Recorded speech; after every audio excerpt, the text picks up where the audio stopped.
नमस्कार। मैं हूं पंडित कैलाश चंद्र जोशी और आप देख रहे हैं मेरा यूट्यूब चैनल संस्कृति सेज। आपका बहुत स्वागत है मेरे चैनल में। आज मैं बात करने जा रहा हूं वृषभ राशि का वार्षिक राशिफल, जो ईसाई अंग्रेजी महीना आरंभ होता है 2026। 2026 का यह 1 जनवरी से लेकर के 31 दिसंबर 2026 का राशिफल है, वार्षिक राशिफल है।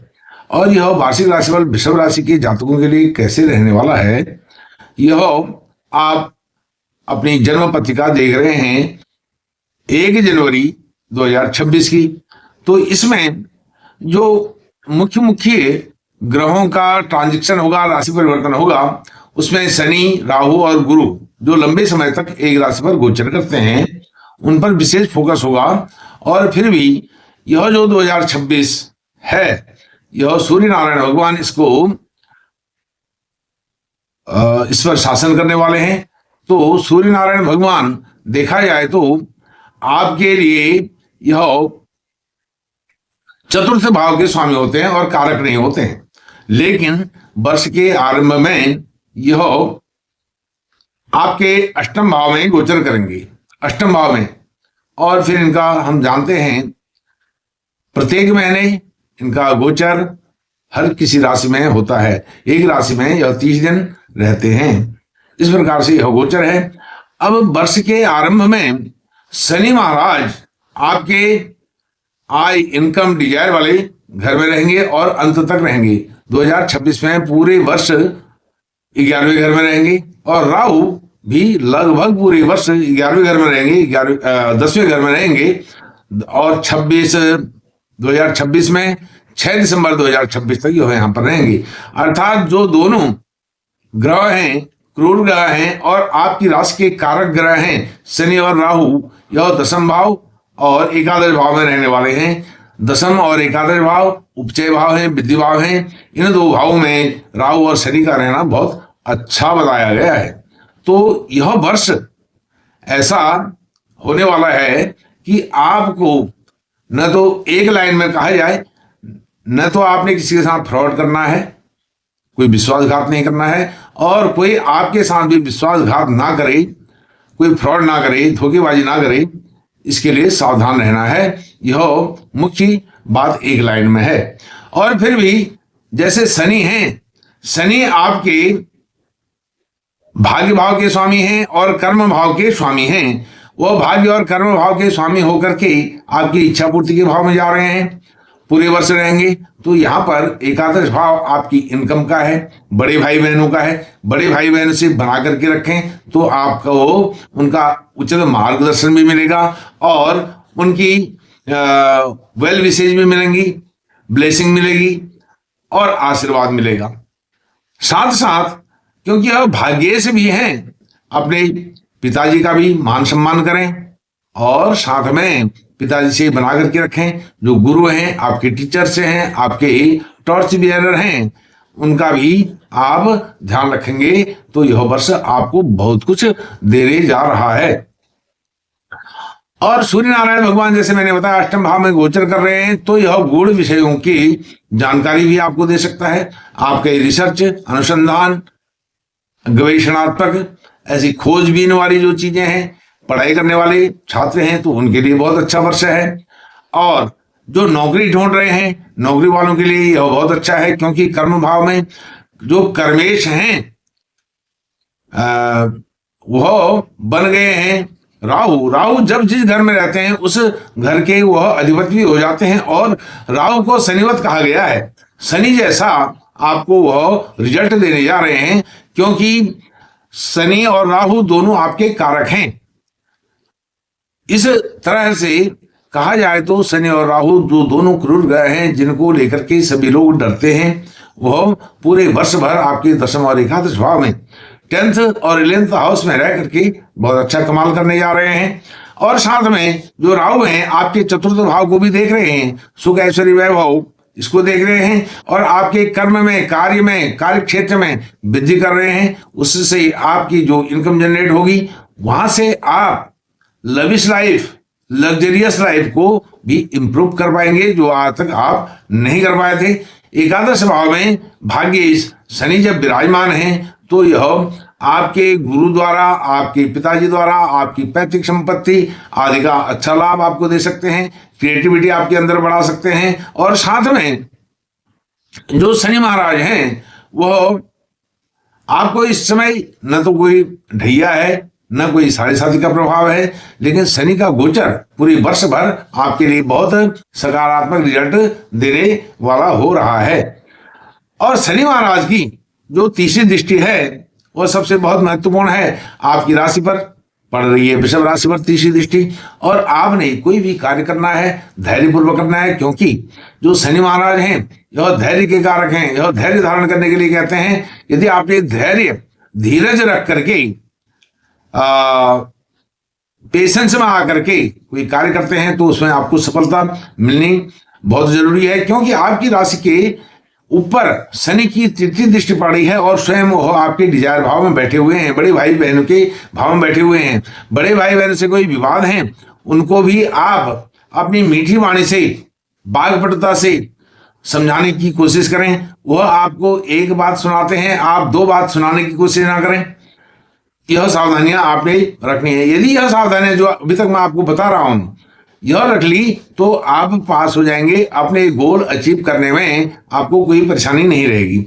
अब शनि महाराज की सप्तम दृष्टि तो आपके पंचम भाव पर पड़ रही है, लेकिन जो दशम दृष्टि है वह आपके अष्टम भाव पर पड़ रही है। अष्टम भाव पर जो दशम दृष्टि है, अष्टम भाव जैसे मैंने पहले बताया यह गोपनीय दस्तावेज, गोपनीय गवेषणा, रिसर्च, अनुसंधान आदि के लिए बहुत अच्छी लाभदायक हो सकती है। यदि आप रिसर्च के आप स्कॉलरशिप कर रहे हैं, रिसर्च में हैं, अनुसंधान में हैं, एमफिल आदि कर रहे हैं तो यह वर्ष आपके लिए बहुत अच्छा रिजल्ट देने वाला है, विशेष करके जो छात्र हैं, क्योंकि सप्तम दृष्टि आपके उच्च शिक्षा पर पड़ रही है, दशम दृष्टि अष्टम भाव पर पड़ रही है, तो यह बहुत अच्छी स्थिति आपके लिए होने जा रही है। साथ में राहु की जो नवम दृष्टि होगी वह नवम दृष्टि आपके छठे भाव पर पड़ी है। अब शनि की अष्टम भाव पर, राहु की छठे भाव पर नवम दृष्टि, तो यह विशेष करके आपके जो ऋण है, रोग है, शत्रु है, इनका तो विनाश कर देगा राहु। और आपके जो लेग पुलिंग कर रहे हैं, आपके कार्य क्षेत्र में जो भी आप कार्य करते हैं, आपकी टांग खींचने वाले बहुत सारे लोग हो जाते हैं, आपके कलीग होंगे, आपके कार्य क्षेत्र में और जुड़े हुए लोग होंगे, आपके कार्य से जुड़े हुए लोग होंगे, आपके पार्टनर होंगे, तो उनको यह राहु किनारे कर देंगे। सिर्फ शर्त यह है कि आपने किसी भी प्रकार के फ्रॉड से बचना है, और आपके ऊपर कोई फ्रॉड करने की कोशिश कर रहा है उसकी भी आपने रीडिंग करनी है। इस प्रकार से यह स्थितियां राहु और जो शनि है यह आपको बहुत अच्छी स्थिति बना करके यहां पर दिखाई दे रहे हैं। अब अंत में आऊंगा गुरु महाराज। जो गुरु महाराज हैं वह आपके द्वितीय भाव में बैठे हुए हैं। अब एकादश भाव में शनि है, स्थान वृद्धि करे शनि। शनि जहां बैठते हैं वो स्थान की वृद्धि करते हैं, लेकिन गुरु बृहस्पति जहां बैठते हैं उस घर की थोड़ा बहुत हानि करते हैं, हानि नहीं करते हैं लेकिन वो न्यूट्रल हो जाते हैं, कोई अच्छा रिजल्ट देने में वो असमर्थ होते हैं। लेकिन उनकी पंचम दृष्टि, जहां राहु की नवम दृष्टि पड़ रही है वहां गुरु की पंचम दृष्टि पड़ेगी। कुछ समय के बाद वह कम से कम जो गुरु महाराज हैं वह 31 अक्टूबर तक कर्क राशि में रहेंगे, और कर्क राशि में रहेंगे तो आपके तीसरे घर में चले जाएंगे। लेकिन उससे पहले वह गुरु महाराज 2 जून से पहले वह आपके दूसरे भाव में रहेंगे, तो दूसरे भाव में रह करके वह पंचम दृष्टि देंगे छठे घर को, और वहीं राहु नवम दृष्टि दे रहे हैं छठे घर को। तो शत्रुओं के प्रति आपका कोई सॉफ्ट कॉर्नर नहीं होना चाहिए, आप सावधान रहें और शत्रु फिर पराजित हो जाएंगे। यदि आप शत्रु से सावधान नहीं रहे, शत्रु आपके ऊपर हावी हो जाएंगे, और शत्रु से यदि सावधान रहे तो फिर आपको कोई परेशानी, अब बीमारी भी आपकी शत्रु है, लोन ऋण भी आपका शत्रु है, और जो शत्रु है आपको हानि पहुंचाना चाहते हैं वो तो शत्रु ही हैं। इस प्रकार से ऋण रोग शत्रु का नाश होना बहुत जरूरी है। अब जो राहु हैं, राहु की पंचम दृष्टि गुरु पर पड़ेगी। आधे वर्ष ऐसा रहेगा, 2026 के आधे वर्ष में ऐसा रहेगा, राहु की पंचम दृष्टि गुरु पर, गुरु की नवम दृष्टि राहु पर, और राहु और गुरु की एक जो दृष्टि है, गुरु की पंचम दृष्टि छठे भाव पर, राहु की नवम दृष्टि छठे भाव पर, यह दृष्टियां बहुत जो एस्पेक्ट हैं गुरु और राहु के, यह बहुत महत्वपूर्ण है। शनि की दशम दृष्टि भी बहुत महत्वपूर्ण है। यह आपको कार्य क्षेत्र में गोपनीय दस्तावेज, अनुसंधान, रिसर्च आदि में बहुत लाभ देने जा रहे हैं। अब आपके अभी अष्टम भाव में, वर्ष के आरंभ में अष्टम भाव में मंगल हैं, शुक्र हैं, सूर्य हैं। इससे चिंतित होने की आवश्यकता नहीं है। इनका जो ट्रांजैक्शन होता है बहुत कम समय के लिए होता है, लेकिन अधिक जो प्रभाव मैंने आपको बताया शनि का, राहु का और गुरु का रहने वाला है।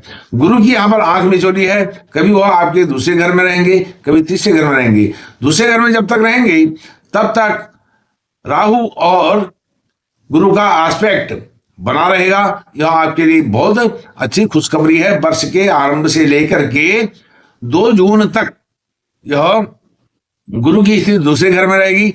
जब गुरु की स्थिति तीसरे घर में जाएगी, अर्थात 2 जून से 31 अक्टूबर तक, फिर वह उतना अच्छा फल आपको गुरु और राहु की एस्पेक्ट के अनुसार नहीं मिल पाएगा। उनका एस्पेक्ट फिर अलग अलग हो जाएगा। लेकिन गुरु उसके बाद 31 अक्टूबर के बाद वह उच्च के हो जाएंगे। उच्च के हो जाएंगे तो वह आपके तीसरे घर में चले जाएंगे। तीसरे घर में जाने से थोड़ा सा आपको सावधानी बरतनी पड़ेगी।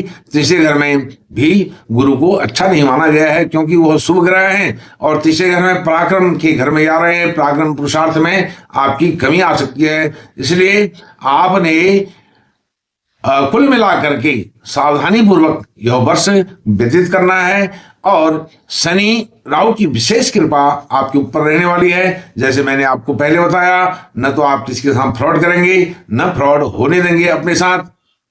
यह 2026 का आंग्लीय वर्ष, ईसाई वर्ष आपके लिए सुख समृद्धि देने वाला हो, आपको विजय प्रदान करने वाला हो। आने वाला भविष्य, आने वाला कल आपका बहुत बेहतर हो, अच्छा हो। इन्हीं शब्दों के साथ मैं अपनी वाणी को विराम देता हूं। बहुत बहुत धन्यवाद। नमस्कार।